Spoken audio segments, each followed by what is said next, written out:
zu sehen, gedei zu sehen,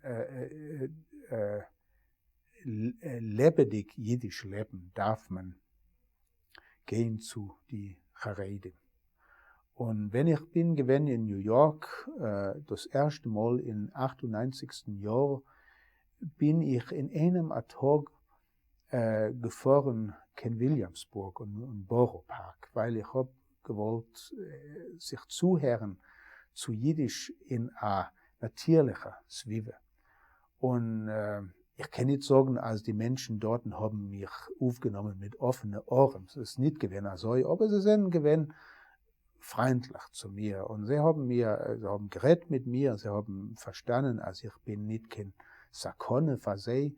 Und sie haben mir gewiesen verschiedene Sachen. Und ich darf sich müde sein, als das Bekennen sich mit der Kultur und der Religion und der Sprache von die Charedim ist gewesen für mich das größte Überleben ist, wahrscheinlich jiddische Kultur und für euch lebendiger jiddische Sprache. Weil ich weiß, als das ist der Jiddisch, was wird Mamschech sein in der Zukunft. Ich habe größten der jetzt verweltliche jeden, aber es ist sehr wichtig, als Jiddisch wird bleiben leben.